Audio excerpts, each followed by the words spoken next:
Hello, this is Miss Ritter, and I'm going to go over linear regression and correlation coefficient. So, first thing I'm going to do is talk about the correlation and the coefficient that goes along with it.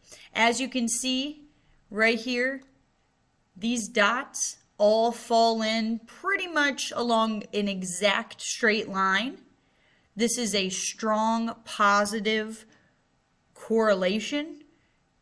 And correlation coefficient that is assigned to that is 1, positive 1. That means they all fall along the same line, about as straight as possible right here, positive 1. You can see on the contrary over here, negative 1 is the correlation as it's coming down. So it has to do kind of with the slope, right? Positive slope versus negative slope. And look at the dots in the middle on this one. The dots, they have no correlation whatsoever. So the correlation coefficient is 0.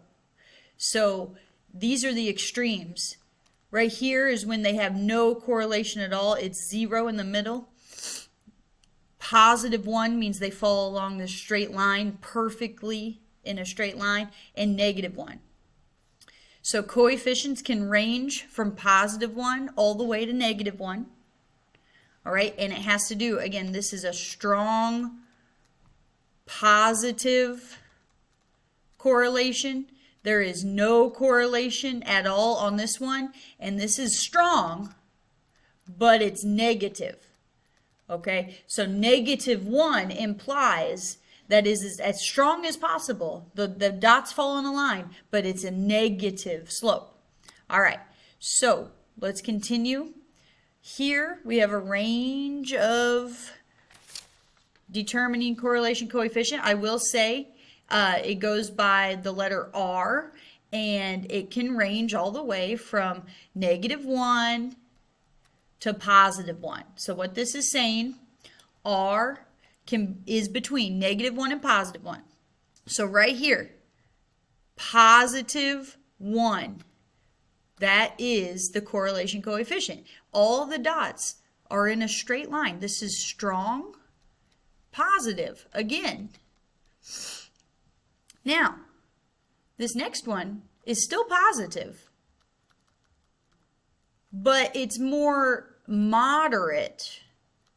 Not as strong as the one before. It's moderate because they're still kind of together, still going positive. So we will assign this one 0.9 correlation coefficient. So not quite positive 1, but still really good. We'll give this one 5 because it's weak, but it's still positive. So still a positive number, positive 0.5, all right, but it's weak, the correlation is. All right, this one, correlation coefficient of 0 because there is no correlation, none at all. This one's weak, but it's negative coming down the other way, so we'll assign it negative 0.5. 0.9 because it's moderate, but it's negative. And lastly, strong, but negative.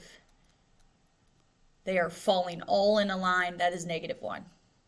That is negative 1. And this is the range. And this is how you figure out correlation coefficient. Positive versus negative.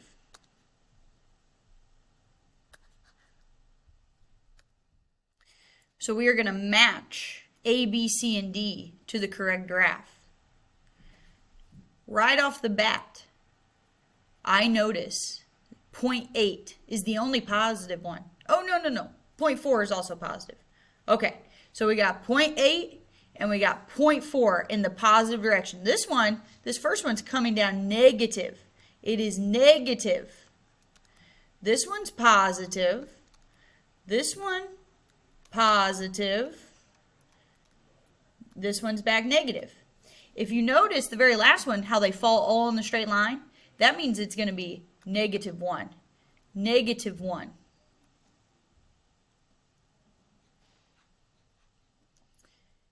The only other negative one is negative 0.4. That one has to go here. Also, the dots, very weak, but still negative. So closer to 0, the weaker it is, negative 0.4. This one's also pretty weak, but it's positive, so positive 0.4. And so that puts this one at 0.8. Pretty strong, not quite positive 1, but 0.8. So that process of elimination is how you're going to do this. All right, moving on to the back. Regression line.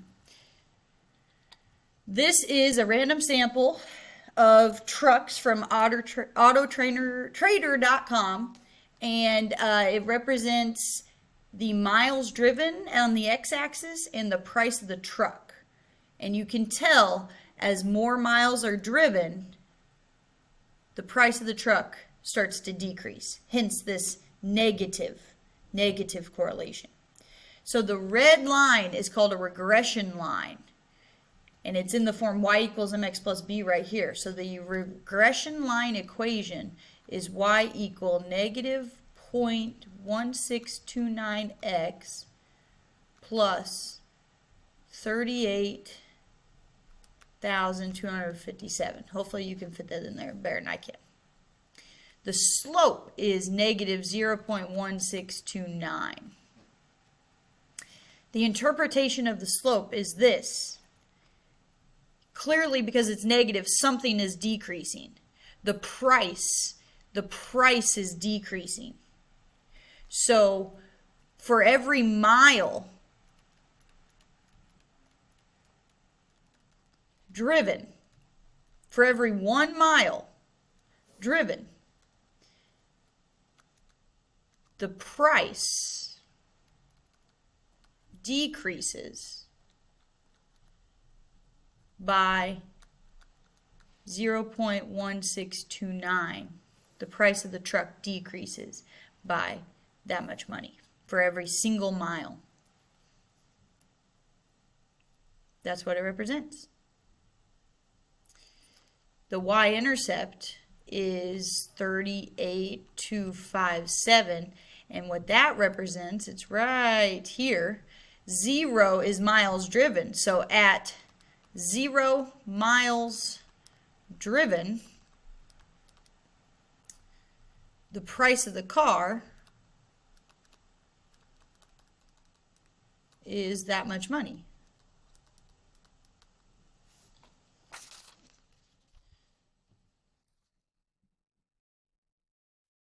Moving on.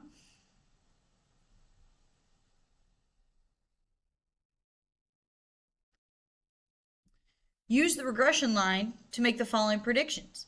Predict the price of the Ford F-150 if it's been driven 40,000 miles. We are going to plug 40,000 in for X. Y equals negative 0.1629 parentheses 40,000 plus 38,257. And then that gets calculated. Type it in the calculator. I just don't have enough room. Final answer, 31,741.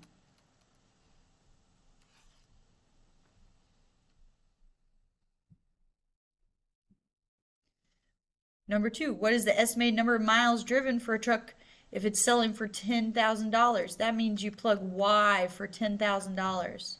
So $10,000 equals negative 0.1629x plus 38,257. And we're going to solve for x, so we're going to minus 38,257 to both sides.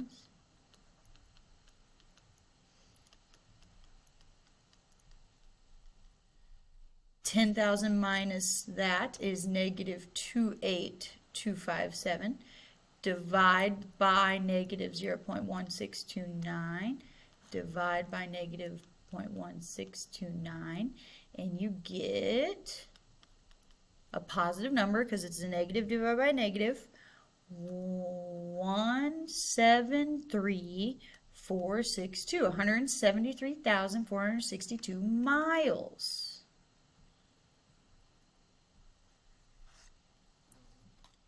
If the truck is worth $10,000, it has that many miles on it. There we go.